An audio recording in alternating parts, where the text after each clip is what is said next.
Un tiburón de los negocios inmobiliarios que vivía a lo grande con su esposa. Tenía mucho éxito y una vida social muy intensa. Hasta que sobrevino un crimen impensable. El caso más diabólico y malvado jamás visto en Monster. Y detrás de todo ello, un maquinador insospechado. Creía estar por encima de todo el mundo, pero de repente se vio atrapado con las manos en la masa. No ha sido él. Hay gente simplemente demente que hace cosas horribles a la otra gente. Una historia de maldad y codicia, y además con un sorprendente giro gay, esta noche en Poder, Privilegio y Justicia.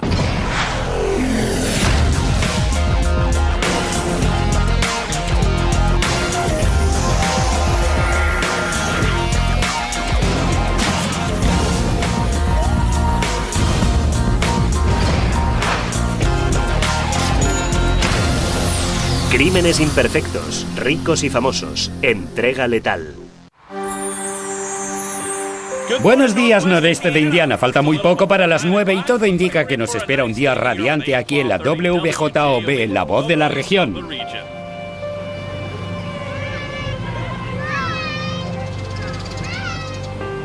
Monster es una pequeña comunidad bastante pintoresca.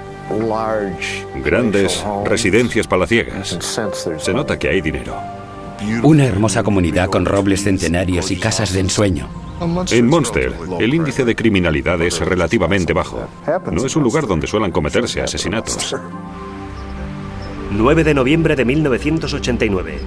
Un extraño sonido sobresalta a los residentes de esta acomodada zona residencial cerca de Chicago.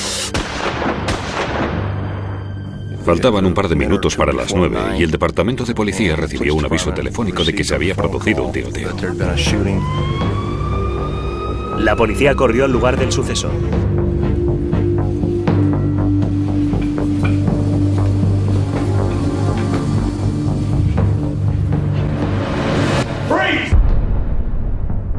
El agente se topó con Mark, que estaba llorando y sangrando. El joven se identificó como Mark Levine. Estuvo a punto de obligar a Mark a tumbarse en el suelo porque no sabían quién era. No sabía si todavía había alguien más en la casa. Mark contó a la policía que un pistolero había disparado a sus padres y luego había huido. Los investigadores encontraron a la madre de Mark, Marsha Levine, de 53 años, muy malherida, en la sala contigua. Presentaba 2 heridas de bala, una en el pecho y otra en un lado de la cara. Al final del pasillo, también encontraron a su marido, el magnate inmobiliario Donald Levine, cuya vida también pendía de un hilo. Donald Levine presentaba heridas similares, una en el torso y otra en un lado de la cabeza.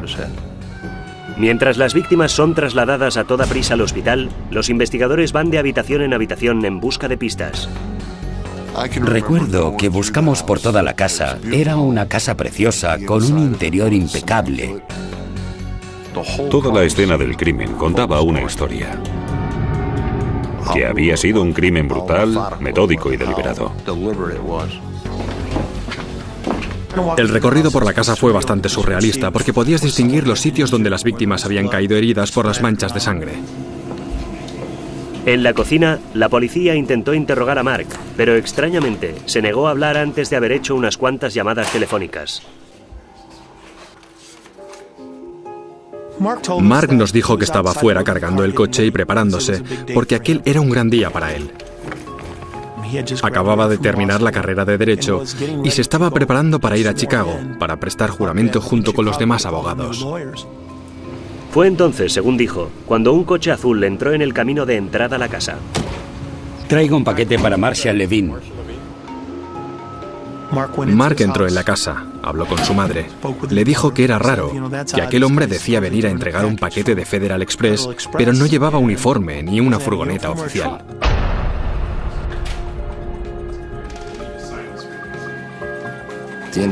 El hombre sacó una pistola. Ordenó a Mark que se tumbara en el suelo y le golpeó en la nuca con ella. Dijo haber perdido el conocimiento por un momento y al recuperarse oyó gritar a su madre y luego el sonido de un disparo.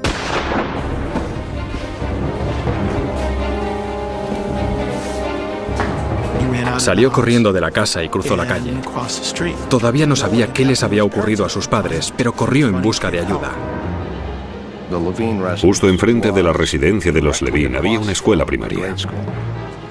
Muchos niños de la zona quedaron traumatizados al verle entrar sangrando en la escuela. Mark llamó a la policía desde un teléfono público que había en la escuela. Luego volvió a salir, vio al asesino marchar en su coche y entró en su casa. Mientras los agentes intentaban enterarse de más detalles, llegó la noticia de que los padres de Mark habían muerto. Hasta el asesinato de los Levine, lo más espectacular que había producido la provinciana indiana había sido Cole Porter. Ahora, Munster se sumió en el caos y la gente del lugar quedó aterrada.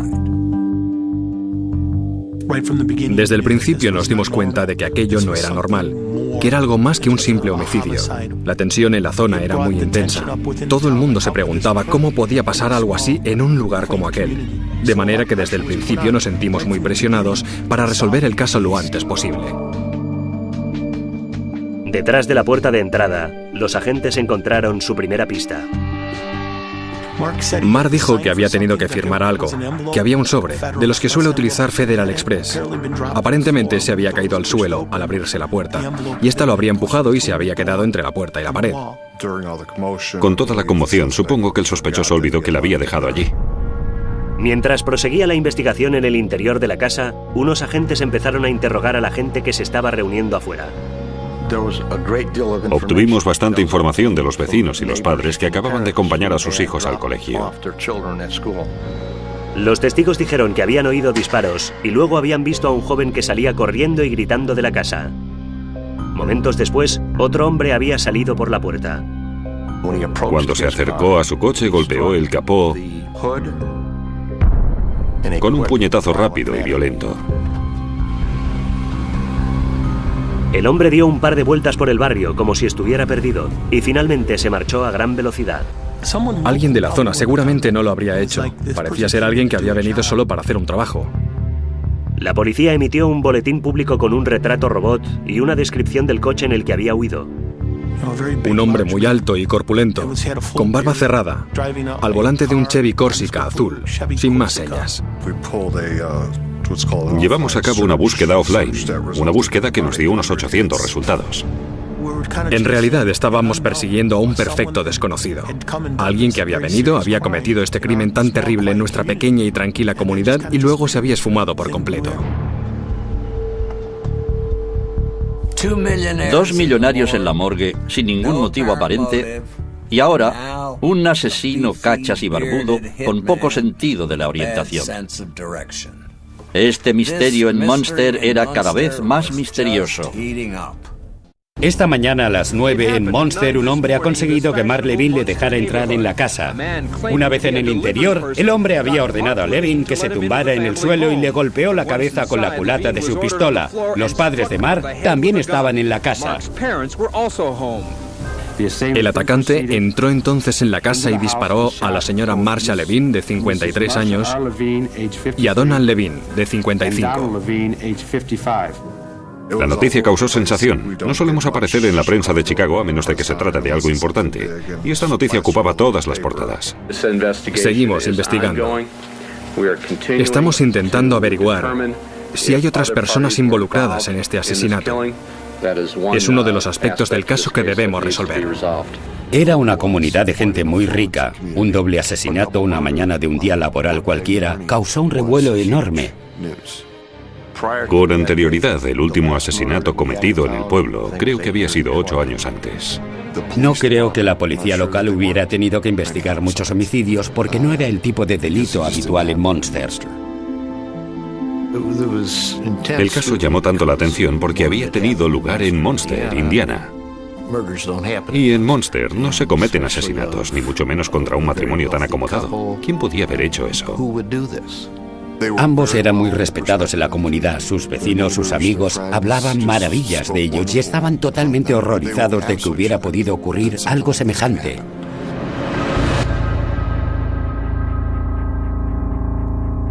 Pocos días después de su terrible asesinato, Donald y Marsha recibieron sepultura. Su hijo Mark no acudió al entierro, para sorpresa general.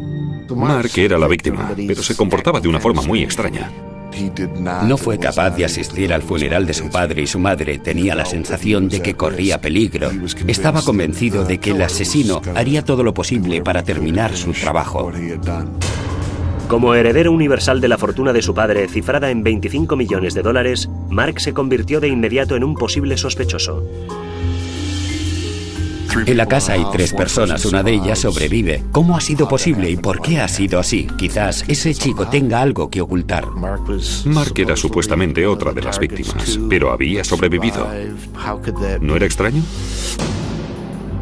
El asesino había disparado contra sus padres, pero solo había golpeado a Mark.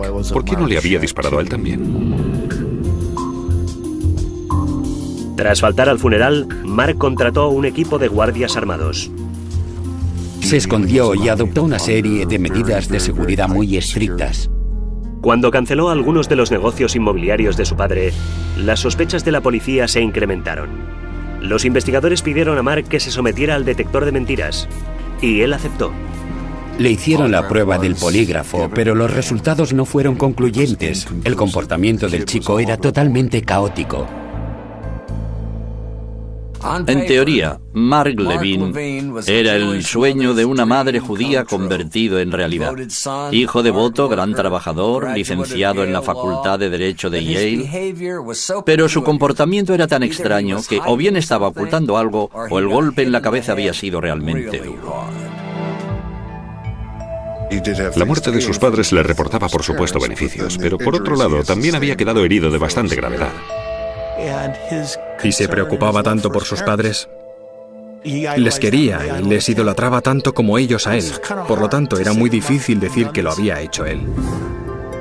Sin dejar de vigilar a Mark, los investigadores expandieron su campo de actividad en búsqueda de otros sospechosos. Lo primero que piensas es, ¿quién odia a Donald Levin? Donald era un promotor inmobiliario muy agresivo, de manera que ¿podía tener enemigos? Es lo primero que investigas. Por lo que decían todos, Donald y Marsha Levin tenían una vida de ensueño. Hijo de un acomodado peletero, Donald creció en la Costa de Oro de Long Island con sus hermanos pequeños, Robert y Billy. Más tarde estudió en la Universidad de Wisconsin, donde conoció a Marsha Postro. Y a finales de los años 50, la pareja se instaló en Chicago, donde Donald inició su carrera en el campo de la promoción inmobiliaria. Era un hombre de negocios muy hábil, podía llevar a cabo operaciones que otros serían incapaces de realizar. Durante los años 70, Donald fue desarrollando su imperio, asegurándose una sólida posición en el mercado de Chicago. Pero había una cosa que Donald amaba todavía más que su negocio. Querían con locura a su único hijo Mark. Se preocupaban por su futuro, se involucraban en su educación y en todas sus actividades. Se le conocía como el Principito. Cuando Mark se fue a la universidad, Marsha se volcó en las obras de beneficencia locales y Donald expandió y diversificó su negocio. Donald Levin tenía intereses empresariales en varios estados, algunos en el campo de las promociones inmobiliarias. Otros eran inversiones en minas de oro y también era propietario de varios centros comerciales. Pero como descubrieron los investigadores, Donald no había conseguido su fortuna a base de amabilidad.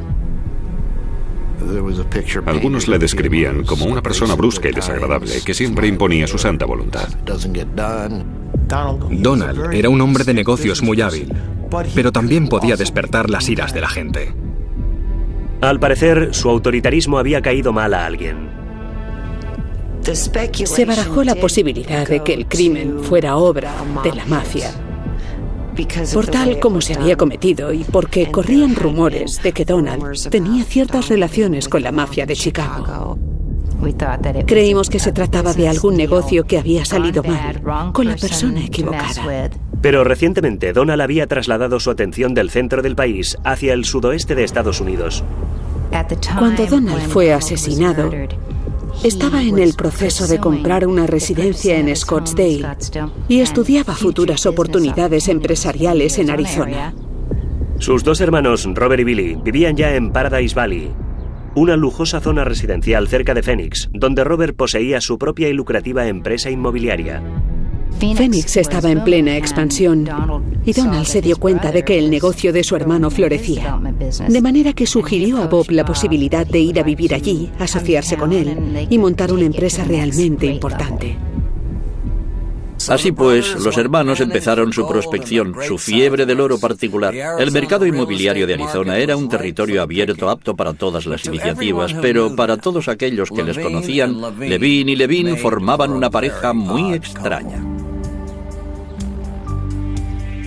Robert era un poco fanfarrón, el tipo de persona que presume de tener millones de dólares, aunque no fuera realmente así.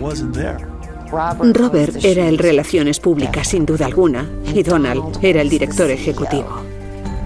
Viajando sin cesar desde Chicago, Donald mantenía un férreo control de las oficinas en Phoenix. Robert se limitaba en realidad a administrar las propiedades y de alguna forma era el ayudante de Donald. Robert se encargaba del día a día en las oficinas de Phoenix, pero Donald controlaba el dinero. Su asociación parecía ser todo un éxito, y Robert empezó pronto a vivir a lo grande. Trajes de diseño, vacaciones de lujo y una casa palaciega en las montañas. A veces, sin embargo, las apariencias engañan. En los negocios siempre surgen problemas, especialmente en una empresa en expansión con cantidad de dinero, cantidad de inversiones. Los investigadores descubrieron que las cosas empezaron a ir mal en el verano de 1989, cuando Robert se marchó para unas vacaciones de un mes en Italia. Donald había venido para controlar la empresa en su ausencia y mientras estaba aquí decidió repasar las cuentas. Donald descubrió un agujero de $275.000 en una de las cuentas. Se puso furioso gritando e insultando a Robert de mala manera. Pensó que su hermano había defraudado a la empresa y por tanto también le había defraudado a él. Se produjeron varias llamadas telefónicas entre el personal de la empresa en Phoenix y Robert Levin, que en aquel momento se encontraba en Sicilia. Su reacción fue quitarle hierro al asunto, decir que a su regreso lo explicaría todo. La reacción de su hermano irritó todavía más a Donald, que empezó a proferir todo tipo de amenazas. Dile que le cortaré todos sus ingresos, dile que haré esto, aquello.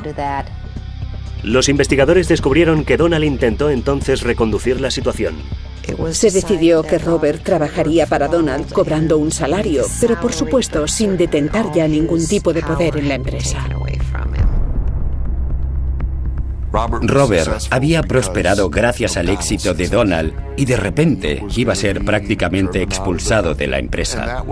Su gran fuente de ingresos hasta entonces. Por supuesto, eso fue todo un impacto para Robert y esto empezó a confirmar un posible móvil para el asesinato. Muy probable. Entre la contabilidad amañada y el conflicto desatado entre los dos hermanos, la policía tuvo que preguntarse, ¿y si fuera Bob? El bueno de Robert vino entonces a acompañar a su sobrino Mark en los primeros lugares de la lista de sospechosos. El círculo de la familia Levin se estaba estrechando peligrosamente. Mientras iba subiendo la presión en la investigación de los asesinatos de Donald y Marsha Levin, la policía barajaba dos posibilidades. Una, que Mark Levin quisiera la fortuna de sus padres antes de hora. La segunda, que el hermano de Donald, Robert, quisiera tomar un atajo para ser el director ejecutivo de la empresa. Entonces los investigadores obtuvieron su primera pista. En el interior del sobre de Federal Express encontramos un mapa donde el aeropuerto Midway estaba rodeado con un círculo. Nuestra intuición nos dijo que el sujeto había llegado en avión y había alquilado un coche. Nos pusimos en contacto con todas las empresas de alquiler de coches y un día nos llamó una de ellas. Compararon los coches de alquiler de la empresa con el que se había visto en el lugar del crimen. Tenía una lista de 4 Chevrolets azules que había alquilado aquel día en el aeropuerto Midway. Y al repasar la lista finalmente dijo, creo que fue el tercero, alquilado a nombre de Robert Levin. Barbudo y corpulento, Robert encajaba con la descripción del pistolero, pero cuando la policía le interrogó, fue capaz de darles una coartada a toda prueba. Finalmente descubrimos que la noche del asesinato, Robert estaba cenando con un grupo de gente en un buen restaurante de Phoenix. Por tanto, la investigación tuvo que cambiar de marcha de alguna manera. ¿Será otra pista falsa? ¿Se trata de algo que todavía no hemos descubierto? Entonces los agentes estudiaron mejor el contrato de alquiler del coche con la firma de Robert. En aquel rompecabezas faltaba alguna pieza, pero entonces descubrimos que en el contrato de alquiler figuraba un número de teléfono que no era el de Robert Levine. El prefijo de aquel número de teléfono era el de Phoenix. De manera que llamamos al departamento de policía de Phoenix y así supimos que aquel número de teléfono correspondía a un tal Bruce McKinney, de Phoenix. Fue entonces cuando empezamos a interesarnos en el señor McKinney. Investigaron sus antecedentes y descubrieron que McKinney era un hombre casado y con hijos, y que trabajaba como artesano, tallando figuritas de madera en un parque de atracciones. En sus antecedentes policiales solo constaba un arresto. Aparte de aquel incidente, posesión de marihuana con la intención de venderla. McKinney no se había metido en ningún lío, no tenía antecedentes policiales.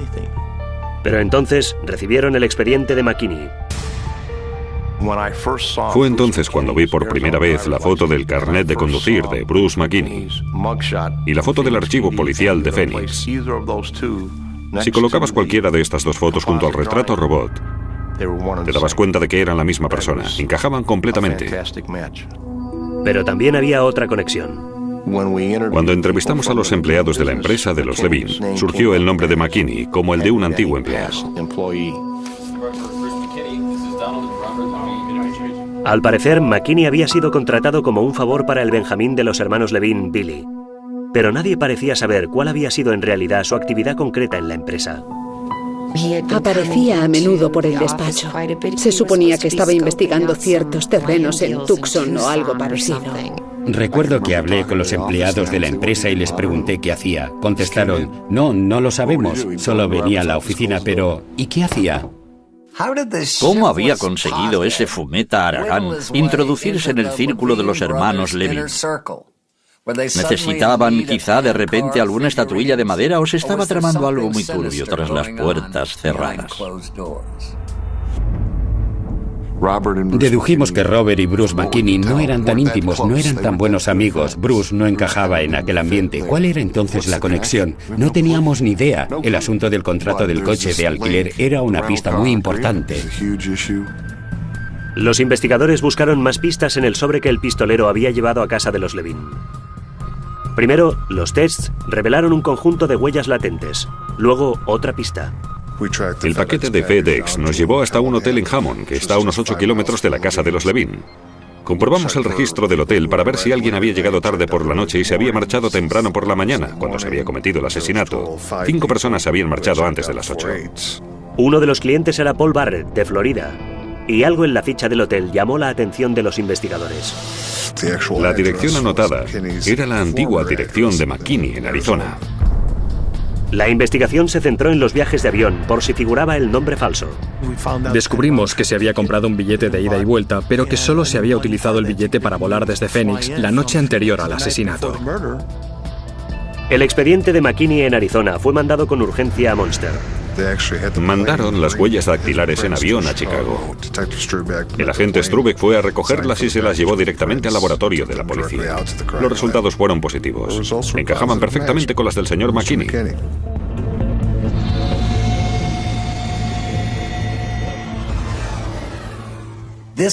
Fue un gran momento para la policía de Monster. Pero si creían haber agarrado por fin al tigre por la cola, se llevarían una sorpresa realmente impactante cuando descubrieran dónde había dejado también sus huellas el señor McKinney. Un mes después del terrible ataque en casa de los Levine, los investigadores disponían finalmente de sólidas pruebas que vinculaban a Bruce McKinney con el asesinato. Pero todavía les faltaba el móvil del crimen. Una vez empezamos a buscar y encontrar todas estas piezas, pudimos empezar a montar el rompecabezas. Sabíamos que teníamos a McKinney, pero todavía nos faltaba el porqué. Todo seguía señalando a Robert y el hecho de que Robert se hubiera enemistado con su hermano Donald y de que Robert conociera a McKinney.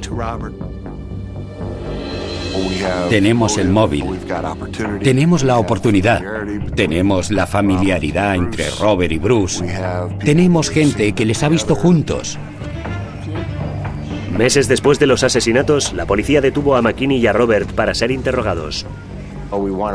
Queríamos hacerlo todo a la vez, para que no tuvieran la ocasión de hablar entre ellos antes de estar bajo nuestra custodia. Pero McKinney se negó a hablar. Le adjudicaron un abogado de oficio y rechazó hablar en absoluto sobre Robert Levin. A diferencia de McKinney, que callaba como una tumba, Robert Levin no cerraba la boca. Empezó a charlar por los codos, pero por mucho que hablara, no dijo absolutamente nada. Nos dio 359 respuestas, pero solo hacía que marear la perdiz. No contestaba realmente a la pregunta esencial. Sus respuestas sobre quién podía haber estado involucrado en el asunto abarcaban desde un asunto de la mafia hasta un problema de negocios turbios con indeseables. Mi opinión sobre sus respuestas: estaba mintiendo. Nuestro objetivo principal era saber el motivo por el cual McKinney lo había hecho. Fue extraditado a Indiana para ser procesado. Pero los meses pasan y McKinney sigue sin confesar. De manera que la acusación decide apretarle las tuercas y pedir la pena capital. Creo que lo consultó con su abogado. Su abogado estudió todo el caso y se dio cuenta de que la fiscalía tenía muchos argumentos en su contra. De manera que para escapar a la pena de muerte, lo mejor que podía hacer era cooperar. Y eso es lo que decidió hacer.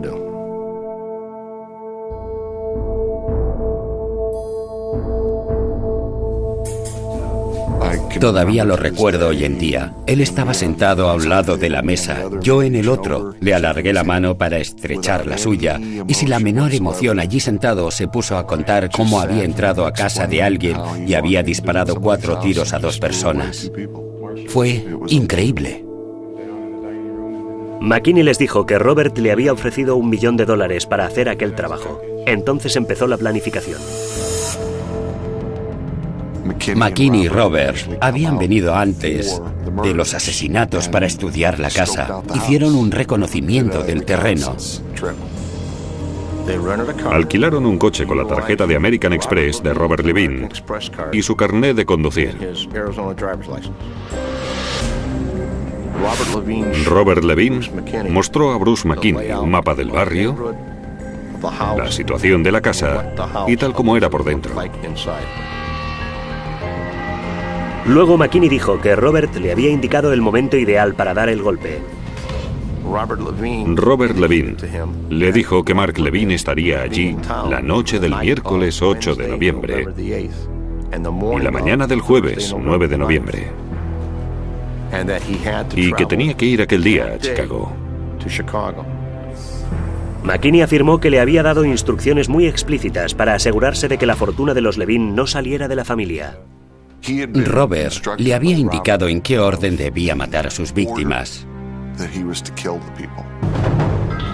Quería que Mark muriera primero para que no quedara ningún descendiente vivo. Luego tenía que morir Marsha y finalmente Donald. Si lo hacía en este orden, si Donald era el último en morir, su heredero universal sería Robert. McKinney dijo que cuando vio escapar a Mark, huyó del lugar del crimen, se deshizo de la pistola y llamó a Robert. Los investigadores le preguntaron por qué no persiguió a Mark para terminar su trabajo.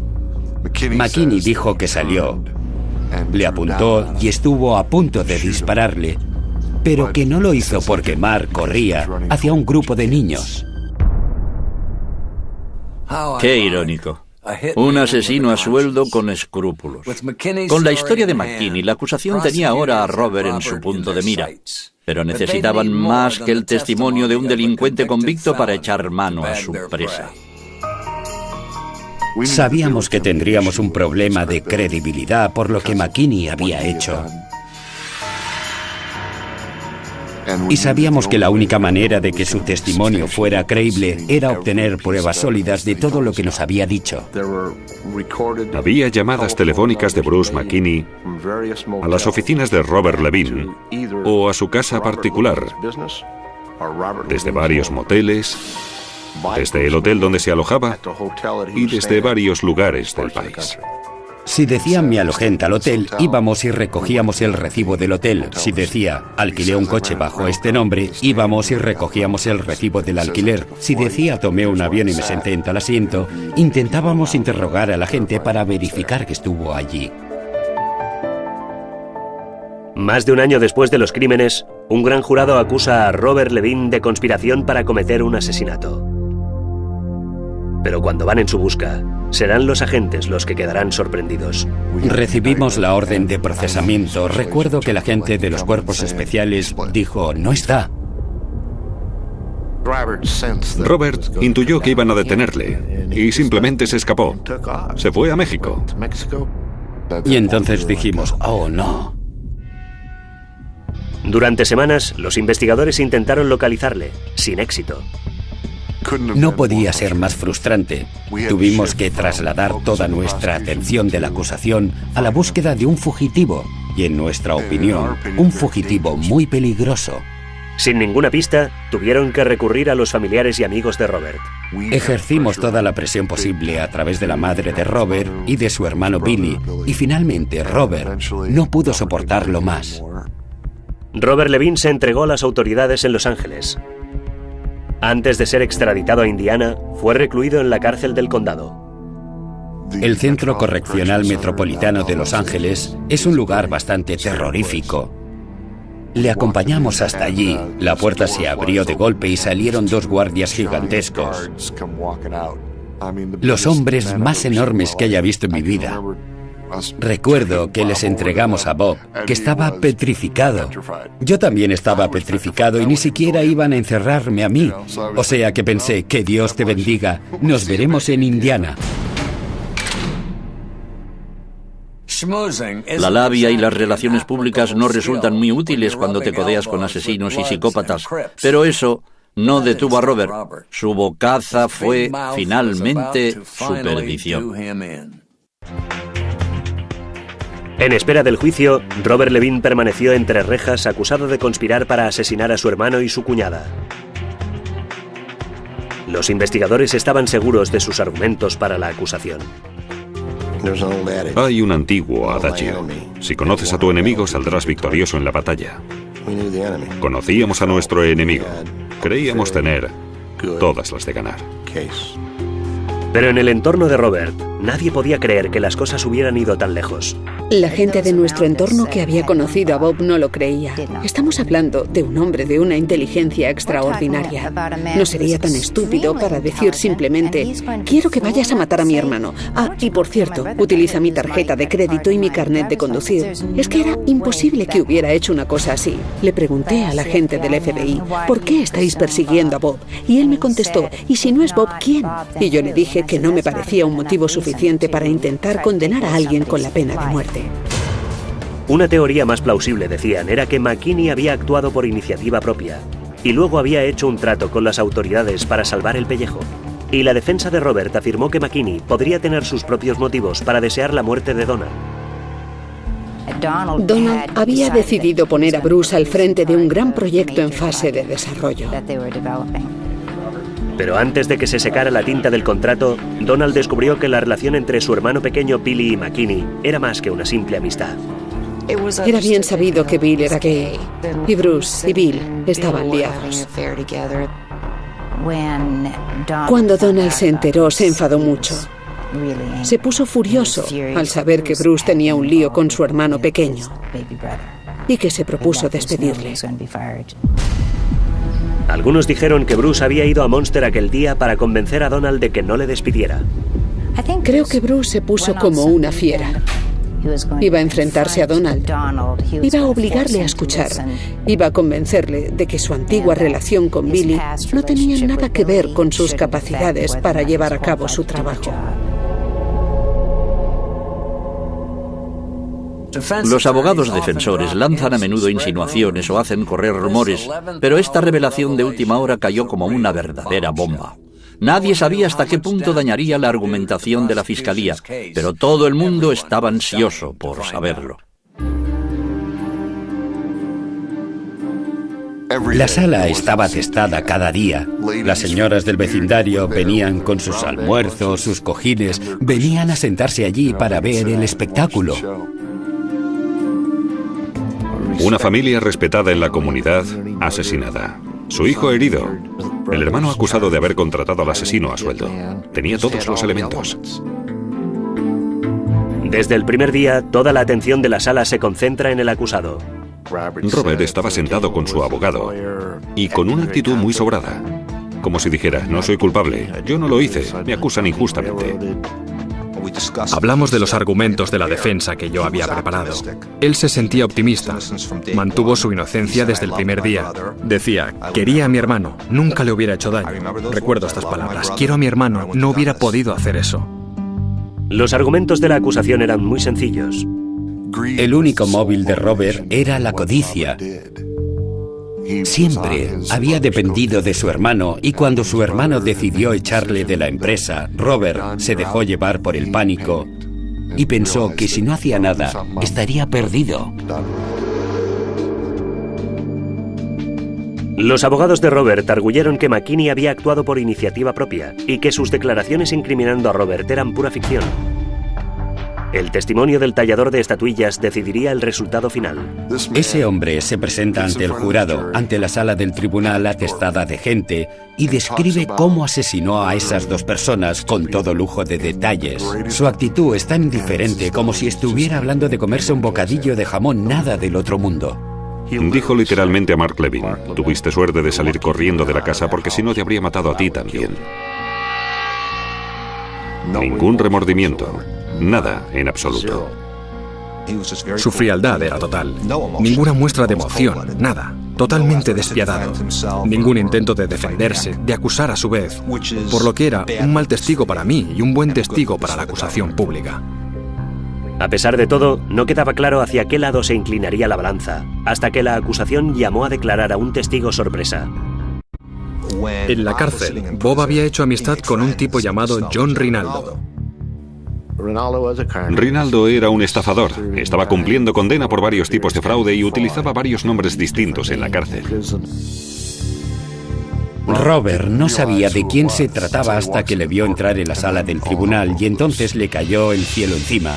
El testigo declaró que Robert había confiado en él y nos dio el móvil del crimen. Donald iba a expulsarle del negocio por malversación de fondos y Bruce tenía que matar a la familia de una forma concreta.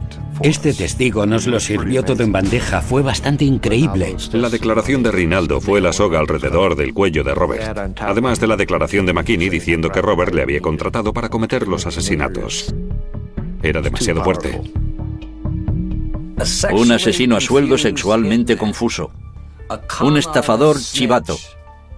El provinciano jurado creía haberlo visto todo, pero todavía faltaba la declaración de un Levin en el estrado, la del huidizo joven Mark. Y su testimonio daría un vuelco espectacular a todo el caso. En los últimos días del proceso, Mark Levin salió de su escondite para enfrentarse a su tío ante el tribunal. Contó al jurado que Robert había llamado a su padre días antes de los asesinatos y había parecido extrañamente interesado en la ceremonia de jura de Mark. Había llamado a Monster con este propósito. Había hablado con su hermano y comprobado que Mark Levin iba a venir. ¿Estará Mark en casa? Sí. Vendrá el miércoles por la noche y prestará juramento el jueves en Chicago. Este interés era algo muy raro por parte de Robert. Otros acontecimientos especiales no le habían motivado para nada. Y no solía llamar simplemente para decir, hola, ¿qué tal estás? En un intento para desviar de nuevo las sospechas hacia Mark, la defensa introdujo los resultados inconcluyentes de la prueba del polígrafo de Mark. La policía intentó adoptar la postura de que aquello no había sido más que una formalidad, que en realidad no habían sospechado nunca de Mark, pero no creo que fuera así. Creo que fue el primer sospechoso que barajó la policía. Creo que dio que pensar a los miembros del jurado. Quizá no lo hubiera hecho Robert, quizá Mark estuviera involucrado. Después de todo, había sobrevivido. Quizá quería disponer al momento del dinero de sus padres. Pero los testigos del lugar del crimen corroboran los argumentos de la acusación. McKinney había ido a matar a los tres Levin. Como dijeron los vecinos y los testigos, corrió hacia su coche muy afectado y pegó un puñetazo en el capó. Como si dijeran, mierda, no he conseguido matarle a él también. No había terminado el trabajo que le habían encargado. La simple idea de que Mark hubiera sido capaz de planear los asesinatos. Ya sé que la palabra imposible no es de recibo, pero estoy seguro de que era algo totalmente, absolutamente imposible cuando sabías cómo era la relación de este chico con sus padres. Imposible. Durante 12 horas, el jurado estudió las pruebas presentadas contra Robert. Le declararon culpable de ser el inductor de la brutal matanza. Robert Levine reaccionó como si dijera, «Oh, Dios mío». Hubo quien me preguntó, ¿estás seguro? Y les contesté, estoy completamente seguro. Robert Levine es la única persona responsable de haber contratado a Bruce McKinney. Robert quería mantener un estilo de vida al que se había acostumbrado y pensaba hacer cualquier cosa para conseguirlo. Robert fue condenado a cadena perpetua, sin posibilidad de libertad condicional. Cuando el juez preguntó a Robert si tenía algo más que decir antes de dictar sentencia, él se limitó a afirmar de nuevo que no había sido él, y que quería mucho a su hermano. Estoy convencida de que no fue él. Sé que es inocente. Resulta más fácil creer en una conspiración que creer que hay mucha gente demente por ahí, dispuesta a hacer cosas terribles contra la otra gente. Pero para los demás observadores, es una historia tan antigua como la Biblia. Era una clásica historia de Caín y Abel, hermano contra hermano. Robert aspiraba a ser millonario. Intentaba dar la sensación de que era mejor que nadie. Eso demuestra con qué facilidad, si también entra en juego la codicia, todo esto puede llevar a cometer algo tan terrible como un asesinato. Robert siempre había querido ser Donald, pero no podía. No era tan listo, no era un triunfador como Donald, no sabía ganar dinero como Donald. Y Robert debería haberse dirigido a su hermano y haberle dicho, ayúdame a hacerlo mejor. Pero en lugar de recurrir a Donald, él le mató. A fin de cuentas, quien da verdadera lástima es Mark Levine. No tan solo perdió a sus padres, sino que vivió durante años bajo una nube de sospechas, aterrorizado además por la posibilidad de que el verdadero asesino regresara para terminar su trabajo. Un recuerdo que sin duda debe obsesionarle todavía hoy en día. Dominic Dunne para la televisión judicial.